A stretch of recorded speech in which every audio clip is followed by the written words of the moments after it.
It's a week after Terry caught the parrot from Wasing, and we're back down here to do some filming with Terry. He's on one of the other lakes on site. But I know you're absolutely still buzzing, aren't you, Terry? Oh, Rightly so, mate. Chuffed a bit, I tell you. It's like freedom. Do you know what I mean? Yeah. Not. You know, I love the fishing over there. You know, it was great. But you know, when you've sort of done your time, you know, you were working back through them, weren't you? Yeah. I was sort of doubling up on a lot of fish. Like, you know, it was time to sort of move on. But the number one prize was still missing. Do you know what I mean? Yeah. So, how long had you sort of been fishing on that? Tell us a little bit about, you know, the leading up to the capture. Right. Well, I started. It was 8-year wait for the ticket. You know, it was a long waiting list. So there was 8 years. That's how long ago I put my name down. Yeah. But September 2015, I started on there. Slow start to begin with, like anywhere. You know, took a little while to sort of get a feel for the place. Yeah. But probably really started coming together for me about November. If you remember, we had that trip to the estate lake. That's right, yeah. And that was, I think, the start of November. It was, yeah, early November. And that was a great trip. Yeah, 18 and fish. So still on a high, buzzing from there, I then drove straight to here for another 2 nights and had 10. So that was the start of it, really, when I felt that I'd got it right. And I mean, that was sort of November time. Normally through the winter, I like to do a bit of barbling and all the rest of it, but it was so mild. We just had like the mildest winter on record for many years, mild, you know. So, and the fishing just carried on. It was brilliant. So I carried on, and it was probably the best winter I've ever had. Yeah. Like, you know, tell us a little bit about the lake. What sort of size do you reckon? I don't know how big the lake is. I don't know, 20 acres or something, 25 acres decent maybe. Size. Yeah, it's quite a size. Yeah, and a lot of it's range fishing as well. Hence the boats. Like, you know, everyone over there uses a boat. Like, but. And when you went on there, how many sort of fish did you think were in there? Did you have a rough idea? I knew it was quite a good stock, but I've heard that so many places before. You know, I can remember Sir Ives Lagoon going there, and they said, "Oh, you know, there's 70 odd fish in there." No, there was about 12. Like, do you know what I mean? So I've had that many times over the years. So it's not really until I started fishing the place that I make my own mind up. You know, but in this case. The bailiff was assuring me that, you know, he said there's at least 150, there's probably over 200, like, and I make him right. You know, there really is. Right. There's a lot of carp in there. Yeah. So, and over the last sort of 2 years, when you've been fishing it on and off, I mean, I know you've caught a hell of a lot of fish. How many did you actually catch? In the parrot was my 177th fish. Wow. Yeah. And how many different ones do you reckon? Right. Oh, I haven't gone through and looked, but probably 150, 140, something like that, you know. Yeah, I'd have to, it might, certainly over 120. Yeah. You know what so I mean? I know in the first year it was sort of all different fish you were catching with it, and then the second year you started It's hard to tell with some of the smaller ones. There's a lot of commons amongst them as well. Right, yeah. So you got, I suppose, your second season you started getting repeats, didn't you? Yeah, got a great winter. I'll tell you what happened actually, it was in the spring, late winter, early spring, I did start to get quite a few repeats. Right. And then late spring, I suddenly had a flurry where I was catching new ones again. Oh, okay. I actually think, like, this lake is actually joined. Yeah. Or it was at the time that we had a very, very wet winter, so the water level was high, and there's a little channel, and I think that quite a lot out of here went into there. Right. Hence the repeats. And it's funny because I remember having a 25-pound common, a real dark one, quite recognisable fish, had a bit of a ball patch, and a 28 linear, but one of the lads who'd actually fished in here, I showed him shots. I said, "Oh, cut light this morning, like." He goes, "Oh," he said, "that's one I had out next door." And right. I knew then. I thought quite a few have come through. Yeah. So which made it all the harder for me to single out the one. Do you know what I mean? But I started to catch a few new ones, and then the season, it's got an unusual time for the close season. The close season's in July. Yeah. So you got till the end of June, and then it was shut. And when I came back, start of August, I was getting a lot of repeats then. Yeah. So that was when I started to catch a lot of repeats, and I knew that I must be close. You know, I must have caught the bulk. There was one time actually where, you know, it's like you sort of go through everyone's camera and you're looking at everyone's shots and all that, and picking out the ones that you'd like that you haven't caught. You know, and there was one chap, nice bloke called Chris the Wizard. And he was showing me he'd had a big hit like out the wood swim, but he was showing me some of the shots, and you know, I'm not saying I've had that, but in your head you know. And then he showed a shot of one. It was a 27 linear with a scale above the linear line. Yeah. And I said, "Ooh, I haven't had that one." Like, I caught it 2 days later. Did you? You know, that sort of thing was going on. You talked it out. Yeah. Yeah. But no, it was great. Right through the summer was good. Yeah. you know, the parrot came out, I'm trying to think, actually never got caught through the summer. It never came out until September. It done 3 captures in the spring. Yeah. And, you know, each time it got caught, then I'd bugger off for a week or two, do you know what I mean? So I missed quite a bit through the spring. But summertime, it didn't come out at all, which is going back on, you know, on its past captures. I can see, you know, through the summer months, it very rarely gets caught. It seems to get caught in the spring. Typical big fish. I think they like good oxygen levels, you know what I mean? Good water quality. So it gets caught early, and then it gets caught again late.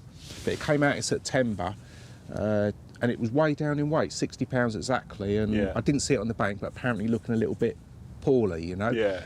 Maybe it'd been trailing tackle, who knows? Do you know what I mean? But that was September, and that was enough for me to think, I'll leave it for a little while. I came over here actually just for a little bit of quiet fishing, and then didn't really go back there properly until November. And second trip back, Steve caught it. Steve brilliant, brilliant capture. And I really, you know, then the weather went cold. I spent all the previous winter fishing it really, really hard. So. And I'd missed me river fishing. Do you know what I mean? I'd already done it, you know, and it was really the last one. I thought, what's the chances, you know, out of all those fish in the lake, of singling that one out, catching that one. I thought, I'll leave it for the winter. Done me river fishing. First trip back was only the week before I caught it. And I'd done one night, but they were doing quite a lot of work over there. Not causing any problems on the lake, but like they've got putting off fencing in. So there was chainsaws going, bonfires, smoke, and all the rest of it, and that, JCBs driving around. So I only done the one night, and I thought I'll let them finish off and then I'll come back. I came over here for my last night. And then I went back last week, still done 2 nights in here because they were still doing the work. And I'd 1 night left. Weather was really, really mild. I knew there wasn't many people over there. I went for a stroll round. Wind was blowing a hoolie and getting stronger. It was that Storm Doris with it, massive bit of low pressure coming in. Just picked up and up and up, and it got really, when I had the bite in the morning, it was wild, But I set up. When I went for a stroll, I saw a couple show. I was talking to one of the other lads, see a couple show. Walked back, or jogged back, ran a few, you know what it's like, you know, all the way back to get my kit off of here. You can drive right around, which makes it a lot easier. I bundled all the kit in the car in a bit of a state, and then drove back round. I wasn't in any rush to put the rods out. That was sort of only midday. And you know, I was over shallow. I got exactly where I wanted to be, but there's loads of coots all over the place, shallow water as well. I thought, I'm not going to put them out and then only have to redo them again later on because the birds have picked me up. I thought I'll put them out right at 4 or 5 o'clock in the evening. And by that stage, obviously, I'd seen several more shows. You know, already had a good feel for the swim. I'd fished it many times in the past. And at range, does the parrot show much? Have you ever seen that one show? I've seen it show 2 or 3 times, 100%, and it more shuffles. It's not coming right out sort of thing, but it shuffles. There was one occasion I'd seen it in the winter, actually, the year before, right where I caught it, funny enough, just a little bit behind it. But there was a swan there, and it shone next to it, and it just shuffled sort of and went over. And you looked at the swan and you thought, that had to have been there. There's nothing else. He was as wide as the swan, do you know what I mean? Even though he's 150 yards away. But there was one bit, it was all shallows, the swim I went in, the life buoy, and you've got about probably 120 yards of 3 to 4 foot deep, and then it drops into a deep gully, 9-10 foot, a bit of a gutter really that runs around the island. It runs all the way around the islands, and a lot of the rest of the lake is shallow. And not in the gully, just this side of it, not even where it slopes off, still on 4 foot on the shallow bit. I remember there being a clump of weed growing last summer. There was lots of weed all over the lake, but there in particular there was a clump of weed that I'd seen the parrot around regular. When it's over that shallow ground feeding, its tail actually lops, even though it's 3 foot deep, his tail's out of the water, do you know what I mean? He's a long old fish. So it was always an area that was the rod. If there was any rod that I fancied for the parrot, that was the one. And got the rods out, used the old boat, got them out there in the evening, sort of up 5 o'clock they were all out. And just after dark, I actually heard fish showing up to my right, over real shallow ground, like 2 foot. And it was one of them. I was really, really tempted to redo one of the rods, but I've seen that happen before. And if the water's coloured like it was last winter, because the river flows in quite regular, it was 18 inches higher, the water last winter. So that 2 foot would have been 3.5 foot, and it would have been chocolate brown, the water. And it was a good area even in the daytime, but the water was crystal clear. You know, I thought I'm not going to redo a rod there. If they are, you know, although they've come in the night, they'll be drifting back out. So I left the rods, stayed up quite late that night, bit of television and what have you. Right. Woke up first thing in the morning and it really was blowing a hoolie, and heavy rain as well, like kept showers and that, squally weather. But big carp. Yeah, it was one of the. I'm always up first light, cup of tea, and watching the lake. But it was the sort of conditions you're not going to see a lot. It was horrible, and I rolled back over, rolled back, and it seemed like a minute later I woke up to a bleep. Right. Focused my eyes on the old tips like you do. I didn't have bobbins on, even though I was fishing at mega range. You're over shallow water. I wanted, but never had a drop back out there. Right. And I had a bleep, and it was the middle rod. And I see the old tip starting to bend a bit further. Now I'm out and I'm getting the old boots on quickly and all that. And by the time I got down to the rod, it was out the clip and taking line off the clutch. Right. What, fast or just steady or? Steady. Oh yeah, so typical sort of big. Tight. The tip was bent right almost under the other rod where I was fishing off to the right at range. Picked up the rod. Typical ways in, there's a lot of big fish in there. Do you know what I mean? But at range, you can't tell if it's a 20 pound or 30 pound or a 60 pounder. But it was just a heavy fish. Pugged up a couple of times, just had to ease it out of the weed. And it wasn't until I got it back about halfway that you start having those thoughts. You start to think, this could be. Do you know what I mean? But I'd had that 3-4 times in the past and dropped it. In hindsight, having caught it, I definitely believe I've lost it at least once. Right, yeah. It's got that sort of a mouth. The mouth's not like a normal carp. Do you know what I mean? It's very hard as well. And when you see it on the bank, you can really imagine the hook bouncing out. And I think I'd had that happen. But got him back to about halfway, and I'm starting to think, this could be him. And then about a third of the way out, his tail came out of the water, and I knew it's still 3 foot deep there, and he's got his head on the bottom trying to. Do you know what I mean?